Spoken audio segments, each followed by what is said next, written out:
Ready? So good morning and bonjour, buongiorno, buenos dias, bon dia, etc. to everybody. As you see, I'm just now officially a candidate for mayor for the city of Toronto.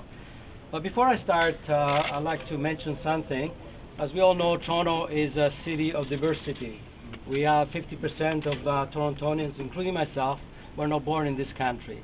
And I'd like to mention the fact that since we are connected to every corner of the world, there's a particular part of the world, which is Haiti, which has had an amazing disaster just in the last few hours and day or so. And to get a sense of that, one imagines if the parliament buildings were completely blown out because their presidential policy was all about.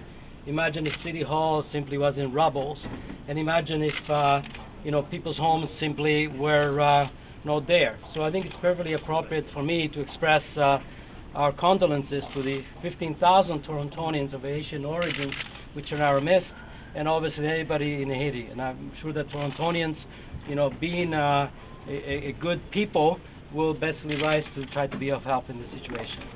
Now, this Toronto is a great city. I mean, the fact actually that once we see those images from Haiti and so forth tells how much alike we are. We have a creative city, we have a great deal of opportunity, we have diversity. Now, I am an example of that because as Toronto's has given me an opportunity in my family. I well remember as a 13-year-old coming from Italy, speaking only 2 words of English because I've seen him in the movies, yeah and no. Arriving here with my parents who had a great school education and 7 kids, and imagine, a city that allows somebody like that to become deputy mayor of kind of the largest city, and today a candidate for mayor with a good chance of winning. That is an amazing opportunity and diversity, in my opinion.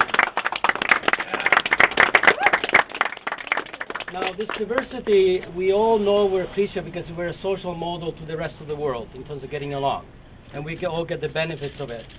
But one of my recommendations as mayor, after December 1st, would be to deepen and broaden that. Because part of my approach to government is always to be pragmatic. I don't believe that we're properly using that diversity to the benefit of Torontonians and people of the rest of the world. For example, I well remember on College Street about 10 years ago, going to my tailor, and my tailor, there was this gentleman there, and he said, he got introduced, he was a doctor, and I said, were you born here, were you born somewhere else? And the gentleman said, I was born in this country in West Africa. I said, oh, that's good, you go back there, you have relatives, friends there? I said, of course I have relatives and friends there. He said, the president, my uncle is the president of this particular country.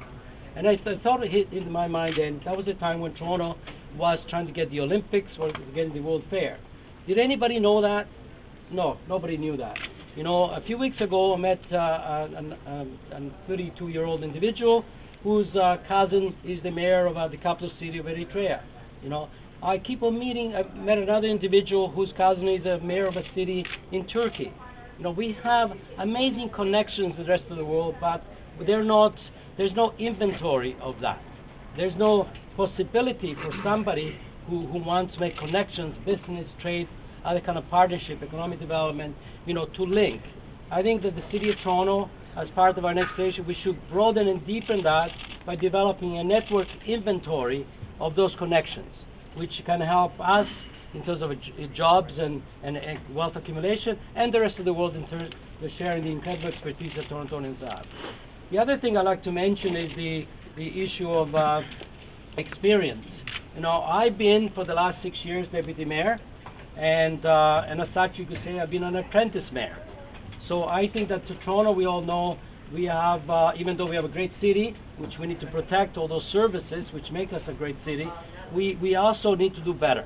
We need to do better because something like 10% of Torontonians are unemployed.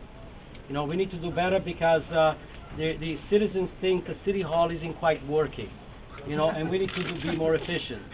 And I think that having the experience is important to make sure that the right decisions gets made.